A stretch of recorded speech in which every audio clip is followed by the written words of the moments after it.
سامعین عزیز شام، آپ نے کہاوت سنی ہوگی، اونٹ یہ اونٹ تیری کون سی کل سیدھی۔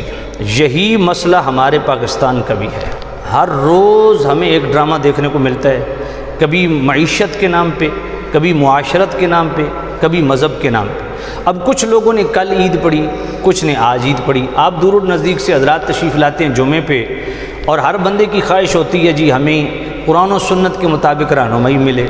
اب مجھے بھی بہت سارے فون آئے، میسیجز آئے اور واٹس ایپ پہ کہ جی اس حوالہ سے آپ کی رائے کیا ہے؟ بھئی آپ ہم سے زیادہ ایڈوانس ہیں، آپ میڈیا دیکھتے ہیں، کل سے دیکھ رہے ہیں۔ میرا جو اوپینین ہے نا، مختصر یہ ہے، پہلی بات تو یہ کہ اس ملک میں قرآن و سنت کی بالادستی ہمیں نظر نہیں آتی، کیونکہ قرآن و سنت کا حکم کیا ہے؟ وَمَا كَانَ لِمُؤْمِنٍ وَلَا مُؤْمِنَةٍ إِذَا قَضَى اللَّهُ وَرَسُولُهُ أَمْرًا أَن يَكُونَ لَهُمُ الْخِيَرَةُ مِنْ أَمْرِهِمْ۔ کسی مسلمان مرد کو، عورت کو ہرگز اس بات کی اجازت نہیں کہ وہ قرآن و سنت کے معارض و مخالف اپنی رائے دے، بلکہ ہر مسلمان پابند ہے کہ وہ ہر فیصلے میں قرآن و سنت کو فیصل بنائے، اپنے ہر معاملے میں قرآن و سنت کو حاکم بنائے، اور قرآن و سنت کی تحکیم کو حرف آخر کے طور پہ تسلیم کرے۔ اور قرآن و سنت کی بالادستی اگر ہوتی تو جناب والا یہ اختلافی نوٹ مفتی رؤیت ہلال کمیٹی کے نہ لکھتے، اور پھر جو ویڈیو کال لی، کوئی ٹیلی فونک کال، اس نے بھانڈا پھوڑ دیا مفتی ظفر یاسین کی کہ یہ فیصلہ ہم پر مسلط کیا گیا، جبرن کروایا گیا، شہادتیں اس قابل ہی نہیں تھی قبول کیا جاتا۔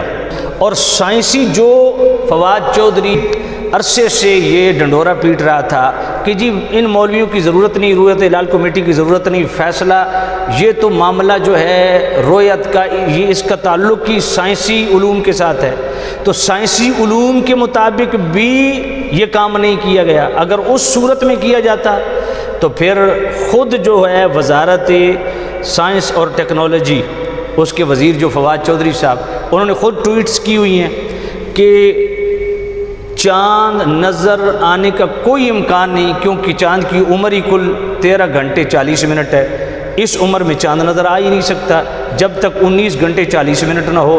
تو نہ سائنسی بنیادوں پہ عید کا اعلان کیا گیا، نہ قرآن و سنت کی روشنی میں اعلان کیا گیا، تو پھر یہ کیا ہے؟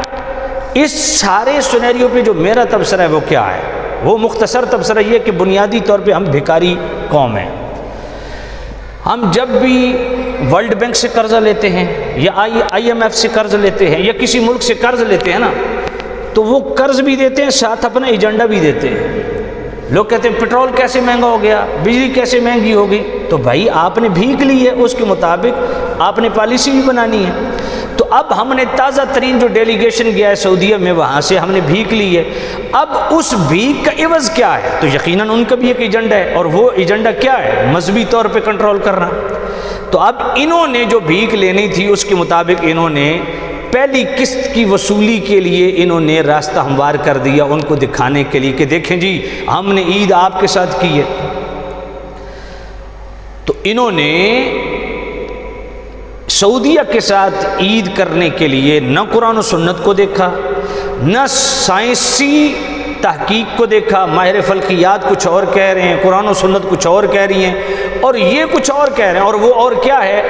سعودیہ سے پہلی قسط لینے کے لیے بس سعودیہ والوں کے ساتھ ہم نے عید کرنی ہے۔ قرآن و سنت کیا کہہ رہے ہیں؟ اس سے غرض و غایت نہیں ہے۔ سائنسی علوم کیا کہہ رہے ہیں؟ اس سے غرض و غایت نہیں ہے۔ تو یہ بنیادی چیز یہ ہے کہ ہم بھیکاری لوگ ہیں۔ جب تک ہم باہر سے بھیک پہ ہمارا ملک چلتا رہے گا، تب تک انہی کی پالیسیاں اس ملک میں چلتی رہیں گی۔ بنیادی پوائنٹ یہ ہے۔